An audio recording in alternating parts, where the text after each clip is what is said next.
कहानी शुरू होती है एक अजीब से बोर्डिंग स्कूल में जो हर 3 साल बाद ही कुछ खास छात्रों के लिए अपने दरवाजे खोलता है। लेकिन यहाँ एडमिशन का टेस्ट बच्चे नहीं, उनके माता पिता देते हैं। माता पिता बड़े उत्साहित होते हैं अपने बच्चों को इस शानदार दिखने वाले स्कूल में भेजने के लिए। लेकिन असली सच्चाई कुछ और ही होती है। ये स्कूल असल में एक जेल जैसा होता है, रहस्यों से भरा हुआ और हजारों सख्त नियमों के साथ। एक छात्रा है वीटा, एक खूबसूरत लेकिन जिद्दी और बदतमीज लड़की, जिसे उसके माता पिता उसकी बगावती हरकतों की वजह से जबरदस्ती यहाँ भेजते हैं। वीटा की नजर पड़ती है नाइनी पर, एक लंबा, दुबला और काफी नर्वस सा दिखने वाला लड़का जो बाकी सबसे अलग सा लगता है। तभी प्रिंसिपल सबके सामने ऐलान करता है कि अब सभी छात्रों को 3 साल तक यहीं रहना होगा, इस स्कूल में पूरी तरह बंद। साफ शब्दों में कहा जाता है कि सबसे करीबी गांव भी 100 किलोमीटर दूर है, इसलिए यहाँ से भागना लगभग नामुमकिन है। और अब से तुम्हारे आसपास सिर्फ वही लोग होंगे जो इस स्कूल के अंदर हैं। न कोई बाहर से आएगा, न कोई जा सकेगा। इस रहस्यमयी जगह की दीवारों के पीछे क्या छुपा है, ये अब धीरे धीरे सामने आने वाला है। जब एक लड़का भागने की कोशिश करता है तो स्कूल का गार्ड उसके सामने आ जाता है। लड़का कहता है साइड हो जाओ, लेकिन गार्ड जरा भी नहीं हिलता। इसके बाद प्रिंसिपल सबको नियम समझाता है। सबसे पहला नियम, मोबाइल फोन पूरी तरह से मना है, यानी अब कोई भी बाहर की दुनिया से संपर्क नहीं कर पाएगा। दूसरा नियम, छात्रों को अपना खाना खुद बनाना होगा, लेकिन ज्यादातर छात्रों को तो अंडा बनाना तक नहीं आता। जब वे एक कुक की मांग करते हैं तो उनकी बात साफ मना कर दी जाती है। फिर प्रिंसिपल सबसे अहम नियम बताता है, जंगल में जाना सख्त मना है। कहा जाता है कि जो भी जंगल में गया वो या तो घायल हुआ है या मारा गया है। लेकिन वीटा इन नियमों को तोड़ती है और कुछ छात्रों के साथ मिलकर जंगल की तरफ भाग जाती है, घर वापस जाने की कोशिश में। मगर वे नहीं जानते कि प्रिंसिपल उनकी हर हरकत को देख रहा होता है। वह उन्हें रोकने के बजाय चुपचाप देख रहा होता है कि वे क्या करते हैं। एक लड़का वापस जाने की बात करता है, लेकिन दूसरा उसे मना कर देता है। उनकी सोच होती है कि जंगल का खतरा स्कूल की जेल जैसी जिंदगी से बेहतर है। तभी उन्हें भूखे भेड़िए की डरावनी आवाजें सुनाई देती है, जिससे सब घबरा जाते हैं और वापस स्कूल लौट आते हैं। वीटा अपनी जान के लिए डरी हुई होती है, लेकिन उसी वक्त उसके दिल में निर्णय के एक किस की ख्वाहिश भी जाग उठती है। मिका, जो एक अनाथ लड़की है, एक पुरानी फोटो एल्बम देख रही होती है और वहाँ उसकी नजर रुकती है रॉन की तस्वीर पर, जो उसका खोया हुआ भाई निकलता है। रॉन कुछ साल पहले इस स्कूल में आया था और से लापता है। मिका इसीलिए इस स्कूल में आई थी अपने भाई को ढूंढने। पहली फिजिकल एजुकेशन की क्लास में स्कूल का सख्त रवैया सामने आता है। जब मैट डेविल गिर जाता है तो पूरे ग्रुप को सजा के तौर पर 5 एक्स्ट्रा राउंड दौड़ने पड़ते हैं। तनाव और बढ़ जाता है जब टिबेट, जो बहुत जल्दी गुस्सा हो जाता है, एक झगड़े में उलझ जाता है। जब बाकी लोग उसे शांत करने की कोशिश करते हैं, तभी एक और लड़का अपने आप को जमीन पर बार बार मारने लगता है। वीटा सबको बताती है कि वह लड़का ऑटिस्टिक है और ये उसका एक नेचुरल रिएक्शन होता है जब वह झगड़े जैसी परिस्थिति देखता है। फिर प्यार भी कहानी में दस्तक देता है। वीटा एक बुली को थप्पड़ मार देती है और वो लड़का उसे मारने के लिए आगे बढ़ता है। तभी निर्णय बीच में आ जाता है, अपने दिल के साथ वीटा के लिए अपनी जान तक देने को तैयार। बाद में प्रिंसिपल सभी स्टूडेंट्स को एक बेहद जरूरी टास्क देता है, छोटे छोटे चूजों, चिक्स की देखभाल करने का। लेकिन अगर कोई अपने चूजे का ध्यान नहीं रखता तो उसे टॉर्चर की धमकी दी जाती है। बुली लड़के इस जिम्मेदारी को गंभीरता से नहीं लेते। ही नाम की एक लड़की सभी चूजों को नाम देती है ताकि सबका दिल पिघल सके और वे जिम्मेदारी महसूस करें। लेकिन तभी बुली लड़के ऑटिस्टिक लड़के को घेर लेते हैं और उसी वक्त चूजों का बाड़ा, कोराल भी तोड़ दिया जाता है। सारा इल्जाम उसी ऑटिस्टिक लड़के पर डाल दिया जाता है। उसका नाम वाला चूजा भी मरा हुआ मिलता है, जो सबको हैरानी और सदमे में डाल देता है। डायरेक्टर बिना किसी सबूत के उस मासूम लड़के को सजा देता है। 1 हफ्ते तक बिना खाना पानी के एक कमरे में बंद कर देता है। वीटा अपने दोस्तों के साथ उस लड़के को बचाने का प्लान बनाती है, लेकिन उनका प्लान हिस्ट्री के टीचर सुन लेते हैं। जब वो लोग भागने की कोशिश करते हैं तो स्कूल का हेड गार्ड उन्हें डंडे से मारने की धमकी देता है। ये वही डंडा है जो स्कूल में कई पीढ़ियों से इस्तेमाल होता आ रहा है। वापस क्लास में हिस्ट्री टीचर गेट लॉक कर देता है। जब निर्णय पूछता है, सर लॉक क्यों किया, कंपोनेंट प्लेसमेंट, तो वो गुस्से में चिल्लाता है, किसी मेथड पर सवाल मत उठाओ। निर्णय को बस वीटा की आंखों में थोड़ा सा सुकून मिलता है, जैसे उनकी रूहों में छुपा कोई छोटा सा प्यार पहली बार सांस ले रहा हो। पनिशमेंट के रूप में सभी को जला हुआ चिकन ब्रेकफास्ट में दिया जाता है, ऐसा खाना जिसे कोई भूखा सुअर भी ना खाए। टीचर कहती है, अगर किसी ने अपना चिकन नहीं खाया तो उसके बगल वाले को उसका भी खाना पड़ेगा। मजबूरी में सब जला हुआ चिकन खाने लगते हैं। वीटा जब टीचर से उस ऑटिस्टिक लड़के के बारे में पूछती है तो वो कहती है वो साइकोलॉजिकल ट्रीटमेंट ले रहा है, लेकिन असल में वो लड़का बेरहम टॉर्चर झेल रहा होता है। इस स्कूल में कमजोर बच्चों के साथ इतना बुरा सुलूक किया जाता है जैसे उन्हें मजबूत बनाया जा रहा हो, लेकिन हकीकत में उन्हें सिर्फ प्यार और समझदारी की जरूरत होती है।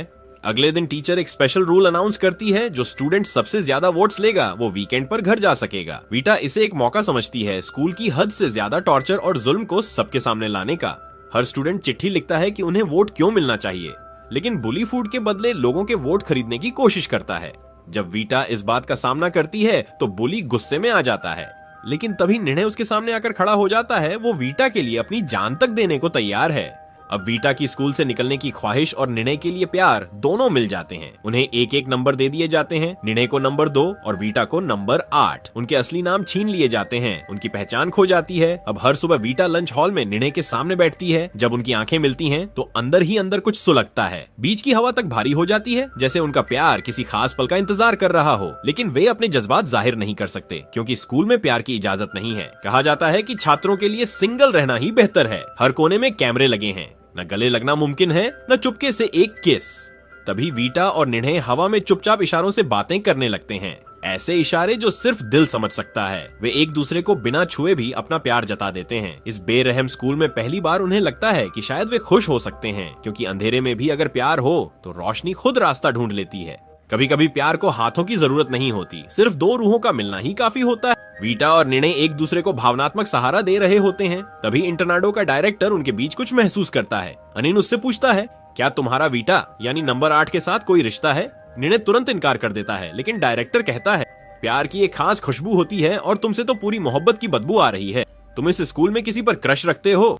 फिर पता चलता है कि और भी छात्र स्कूल के नियम तोड़ रहे हैं। कुछ कॉरिडोर में किस कर रहे होते हैं, जबकि यहाँ छूना भी मना है। यानी अब छात्र धीरे धीरे स्कूल के कड़े नियमों के खिलाफ जाने लगे हैं। तभी टोर, जो फिर से अपनी ताकत पाना चाहता है, सबको धोखा देता है। सबको लगता है अब खाना मिलेगा, लेकिन वो सबके सामने एक पेपर रख देता है जिसमें लिखा होता है एक प्रस्ताव। जो टीम जीतेगी सिर्फ वही खाना खाएगी, जो हारेगी वो भूख से मरेगी। फिर टीचर 2 टीमें बनाता है और सबको एक रस्सी देता है। शुरुआत में तो ये एक बचपन का खेल लगता है, लेकिन असली नियम होता है, जब तक दूसरी टीम रस्सी नहीं छोड़ती मारो, और जो रस्सी छोड़ दे वो हार जाएगा। दोनों टीमें एक दूसरे पर ऐसे टूट पड़ती हैं जैसे भूखे कुत्ते अपनी रोटी के लिए लड़ते हैं। वीटा इतनी ज्यादा हिंसा देखकर परेशान हो जाती है और चिल्लाकर कहती है, प्लीज रुक जाओ। लेकिन कोई नहीं रुकता, क्योंकि इस स्कूल में समाज के नियम नहीं चलते।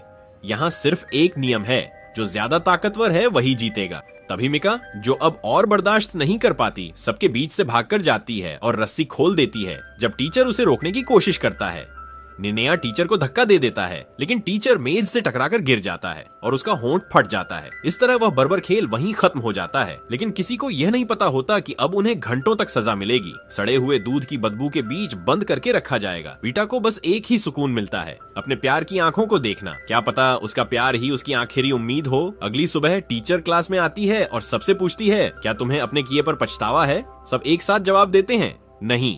तो उनका अगला सज्जा होता है ट्री ऑफ रिमोर्स के सामने घुटनों के बल बैठना। सभी को नंबर्ड लैंप्स के नीचे बैठाया जाता है और टीचर की सख्त नजर हर एक पर होती है। उन्हें तब तक वहीं बैठना होता है जब तक वो अपनी गलती को स्वीकार न कर लें। इसी कठोर हालात के दौरान वीटा और निर्णय फैसला करते हैं कि अब इस स्कूल से भागने का प्लान बनाना ही पड़ेगा। वो अपना प्लान बाकी स्टूडेंट्स को बताते हैं और सभी मायूस और थके हुए स्टूडेंट्स तुरंत हाँ कर देते हैं। उन्हें याद आता है कि जब वो इस स्कूल में आए थे तो एक बस में लाए गए थे। तो प्लान बनता है डायरेक्टर के ऑफिस में घुसना और बस की चाबी चुराना। रात के वक्त वो स्कूल की सारी लाइट्स बंद कर देते हैं। एंडिनिया एक झूठी फायर रिपोर्ट करता है। दूसरे स्टूडेंट्स भी मिलकर कहते हैं कि किचन में आग लग गई है। यह सब टीचर्स को भ्रमित कर देता है और वो इधर उधर भागने लगते हैं। स्कूल के आंगन कोर्टयार्ड में एक छोटी सी आग लगाई जाती है, बस ध्यान भटकाने के लिए। इस अफरा तफरी के बीच उन्हें बस की चाबियां मिल जाती हैं, लेकिन जैसे ही वो बस की तरफ दौड़ते हैं और निकलने ही वाले होते हैं, डायरेक्टर उन्हें पकड़ लेता है। वो ठंडी बेरहम आवाज में कहता है, अपने इमेच्योर प्लान को छोड़ो। तुम्हें लगता है कि तुम्हारे घर वाले तुम्हें वापस देखना चाहते हैं। फिर डायरेक्टर एक रहस्यमयी केक सबको ऑफर करता है, उन सभी को जो वापस घर जाना चाहते हैं। सभी बच्चे बिना कुछ सोचे समझे वो केक खा लेते हैं, लेकिन उस केक में नींद की दवा मिली होती है। जब सबकी आंखें खुलती हैं तो उन्हें लगता है कि वो अपने अपने घर पहुंच चुके हैं। वीटा सबसे पहले अपने घर पहुंचती है, लेकिन जैसे ही वो दरवाजे पर पहुंचती है, देखती है कि उसका सारा सामान बाहर फेंका हुआ है। वो हैरान परेशान खड़ी रह जाती है, कुछ समझ नहीं पाती। तभी उसकी मौसी सामने आती है और कहती है कि उसने वीटा का कमरा बेच दिया है, बल्कि पूरा घर ही बेच दिया है। वीटा को धीरे धीरे सच्चाई का एहसास होता है कि उसकी मौसी ने उसे सिर्फ समय और पैसे की बचत के लिए उस क्रूर बोर्डिंग स्कूल भेजा था। उसके चेहरे पर गुस्सा और दर्द दोनों साफ झलकते हैं।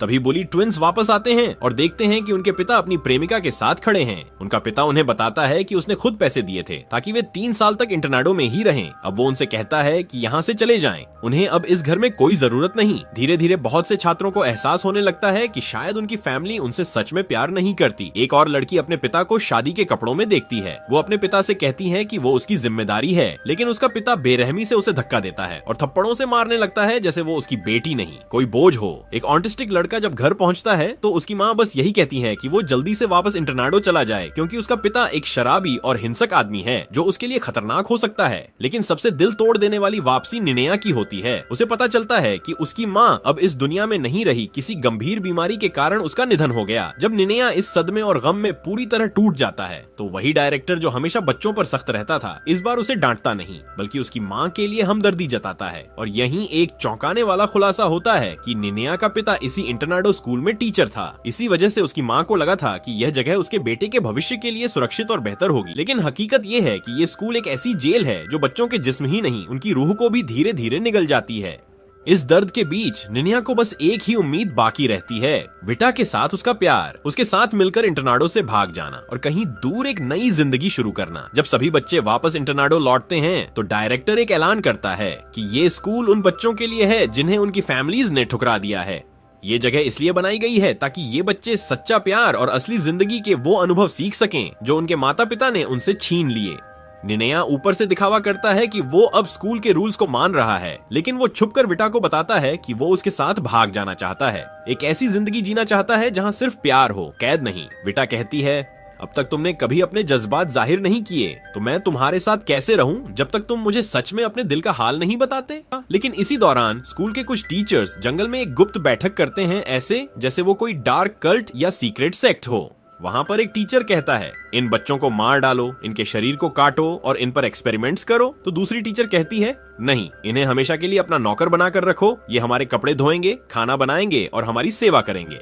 इस स्कूल के पीछे कोई बहुत ही अंधेरी सच्चाई छुपी हुई है और बच्चे अब उस सच्चाई के बहुत करीब पहुंच चुके हैं। तभी स्टूडेंट्स उठते हैं और देखते हैं कि आज क्लासेस कैंसिल हैं और पूरे स्कूल में एक शाही वेलकम पार्टी रखी गई है। पार्टी में हर तरफ डिलीशियस फूड, मिठाइयाँ और रंग बिरंगी सजावट होती है। सब बच्चे बहुत खुश होते हैं। उन्हें बिल्कुल अंदाजा नहीं होता कि ये उनकी आखिरी खुशी भरा दिन है, क्योंकि टीचर्स उन्हें मोटा कर रहे हैं ताकि बाद में उन्हें मारकर अपने प्रयोगों के लिए इस्तेमाल कर सकें। इसी बीच निने अपने दोस्तों को बताता है कि वो विटा से सच्चा प्यार करता है। सारे दोस्त हंसते हैं और उसे मजेदार सलाहें देने लगते हैं। एक दोस्त कहता है, लड़की को फूल देना सबसे अच्छा आइडिया है, और वो ऑटिस्टिक लड़का कहता है, उसका हाथ पकड़ो, जैसे वो पूरी दुनिया की सबसे खास लड़की हो। वाह, ये लड़का तो पूरे का पूरा फिलोसोफर निकला। तभी अचानक एक टीचर आती है और सब बच्चों को लाल रंग की जेलेटिन देती है। बच्चे खुश होकर खा लेते हैं। उन्हें नहीं पता कि इसमें कुछ अजीब है। रात को जिन स्टूडेंट्स ने वो जेलेटिन खा ली होती है उन्हें हिप्नोसिस ट्रांस में ले जाया जाता है जंगल की ओर। 3 लड़कियां ऐसे चल रही होती हैं जैसे किसी भूत ने उन्हें पजेस कर लिया हो। ना बोल रही होती हैं, ना देख रही होती हैं, बस जंगल की तरफ बढ़ती जाती हैं। वहाँ वो टीचर एक लाइट ट्रायंगल बनाती है और कहती है, घुटनों पर बैठो, आंखें बंद करो। हिप्नोसिस के असर में वो लड़कियां अपने बीते हुए ट्रॉमा को फिर से महसूस करने लगती हैं, जैसे कोई उन्हें उनकी ही यादों से मिटा देना चाहता हो। ये तो बस शुरुआत है और अंधेरा अब और गहरा होता जा रहा है। ये सब देखकर समझ आता है कि टीचर्स स्टूडेंट्स का दिमाग कंट्रोल कर रहे हैं, उनका ब्रेन वॉश हो रहा है। फिर हिस्ट्री टीचर मीका को एक लैब में ले जाता है और उसके सिर पर एक हेलमेट जैसा डिवाइस पहनाता है जो उसकी माइंड को कंट्रोल करता है। मीका को उसके फादर के दर्दनाक अब्यूज के सीन दोबारा महसूस करवाए जाते हैं और उसके दिमाग में गुस्से और बदले की एक गहरी भावना इम्प्लांट की जाती है ताकि वो अपने पापा को मार दे। यहाँ हमें ये डिस्कवर होता है कि टीचर्स खुद बच्चों को नहीं मारना चाहते, बल्कि वो चाहते हैं कि बच्चे अपने ही माँ बाप को मार दें ताकि बाद में टीचर्स उनकी प्रॉपर्टी और पैसे अपने नाम कर सकें। जब ये सब हो रहा होता है उसी वक्त विटा रात में अकेली चल रही होती है। उसे लगता है कोई उसका पीछा कर रहा है। तभी वो देखती है कि निर्णय उसका पीछा कर रहा था और फिर वो शर्माते हुए कन्फेस करता है कि वो डर गया था कि कहीं कोई उसे किडनैप न कर ले। बेटा, जो प्यार के जज्बात से भरी होती है, उसे कहती है कि वो अपनी फीलिंग्स में थोड़ा ज्यादा डायरेक्ट हो। निर्णय अपना हाथ बढ़ाता है। बेटा समझती है कि वो उसका हाथ पकड़ना चाहता है, लेकिन वो पास रखा लैंप उठाता है और कहता है, मेरा प्यार तुम्हारे लिए इसी लैंप की रोशनी जैसा है। तुम मेरी जिंदगी का वो सितारा हो जो मुझे रास्ता दिखाता है।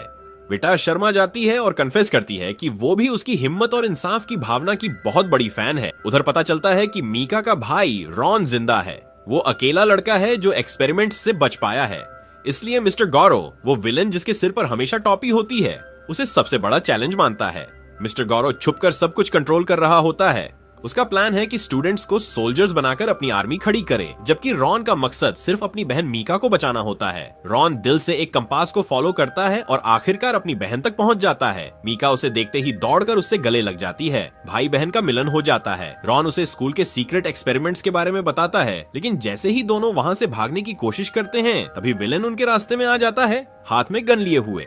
वो एक सिक्का निकालता है और एक डरावना गेम प्रपोज करता है। अगर हेड्स आया तो एक लेबोरेटरी में एक्सपेरिमेंट होगा और दूसरा भाग सकता है। कॉइन उछलता है और क्रॉस आता है। रॉन और मीका बस 10 सेकंड का फायदा उठाकर दौड़ने लगते हैं, लेकिन एक गार्ड उन्हें रोक लेता है। फिर निर्णय अपनी जान की परवाह किए बिना गार्ड से टकरा जाता है, लेकिन उसे बहुत ही ब्रूटल तरीके से नीचे गिरा दिया जाता है। सभी स्टूडेंट्स को उनके डॉर्म्स में बंद कर दिया जाता है, बिना खाने पीने के। अगली सुबह कुछ स्टूडेंट्स को चुना जाता है और उनकी नसों में एक ट्रांसपेरेंट लिक्विड इंजेक्ट किया जाता है। जब विटा कैफेटेरिया पहुंचती है तो वो एक नई वाटर बॉटल नोटिस करती है। तभी नूगो, यिन्हा और बिल आते हैं और उनका बिहेवियर बिल्कुल अलग होता है, बहुत शांत और रोबोटिक, जैसे वो ज़ॉम्बीज बन गए हों। वो सब बहुत विनम्रता से कहने लगते हैं, ये पानी पियो, इसमें वही चीज है जो हमें खुशी देती है। लेकिन दरअसल ये एक हिप्नोटिक जहर होता है जो स्टूडेंट्स का दिमाग कंट्रोल कर लेता है। अब सिर्फ ये 3 ही नहीं, और भी कई स्टूडेंट्स हिप्नोटाइज हो चुके होते हैं। सब ऐसे बर्ताव कर रहे होते हैं जैसे सब कुछ नॉर्मल है, लेकिन अंदर से उनका दिल अब रोबोटिक हो चुका होता है और वे अब विलन के हर कमांड को फॉलो कर रहे होते हैं। विलन का अगला प्लान होता है कि अब वह स्टूडेंट्स के माता पिता को स्कूल बुलाएगा, ताकि उन्हें भी अपने चेस गेम के मोहरे की तरह इस्तेमाल कर सके। सबसे पहले आता है निर्णय का बाप, जो पहले ही झूठ बोलकर मरने का नाटक कर चुका था ताकि अपने बेटे की जिम्मेदारी से बच सके। लेकिन जैसे ही वह स्कूल में आता है और निर्णय को हिप्नोटाइजर मोड में देखता है, उसकी सांसें थम जाती हैं। विलन अनाउंस करता है, अब तुम्हें मौका मिलता है बदला लेने का, उन पेरेंट्स से जिन्होंने तुमसे कभी सच्चा प्यार नहीं किया। फिर सभी पेरेंट्स को जंगल में छोड़ दिया जाता है और बच्चों से कहा जाता है कि वे अपने पसंदीदा हथियार के साथ उनका पीछा करें। उन्हें 99 सेकंड का समय दिया जाता है छिपने के लिए, और उसके बाद शुरू होती है डरावनी और थ्रिल से भरी शिकार की दौड़। मैटोन, एक घमंडी छात्र, बंदूक लेकर अपने पिता का पीछा करता है। उसके दिल में सिर्फ बदले की आग भरी होती है। कुछ छात्र नकली प्यार दिखाते हैं, जैसे एक लड़की अपने घायल पिता को देखकर उसकी तकलीफ और बढ़ा देती है। फिर आता है निर्णय का पल। उसके हाथ में वही गोल्फ स्टिक होती है जिससे उसका बाप उसे बचपन में मारा करता था। वो अपने बाप के सामने खड़ा होता है और उसकी आंखों में डर देखकर उसे अजीब सी खुशी महसूस होती है। सबको लगता है कि निर्णय भी हिप्नोटाइज हो चुका है, लेकिन जल्दी ही सच सामने आता है कि वो तो बस एक्टिंग कर रहा था। फिर भी वो अपने अंदर का सारा गुस्सा निकालते हुए कहता है, तू एक ऐसा इंसान है जिसे प्यार का कोई हक नहीं। मैं एक खूबसूरत लड़की से मिला हूँ जिसने मुझे वो प्यार दिया जो आप कभी नहीं दे पाए। ये कहकर निर्णय अपने बाप को एक गिफ्ट देता है, ऐसा डिवाइस जो उसकी सारी यादों को मिटा देता है ताकि वो हमेशा के लिए अपने बेटे को भूल जाए। अब उसके बाप के पास उसे तकलीफ देने का कोई तरीका नहीं बचता। निर्णय का असली मकसद बस एक था, वीटा को किस करना। वीटा कहती है, ठीक है, मैं तुम्हारी गर्लफ्रेंड बनूंगी, लेकिन तब जब हम इस इंटरनाडो को बुराई से आजाद करा लेंगे। तभी एक टीचर उनका पीछा करता है, लेकिन दूर जाते हुए वो फिसल जाता है।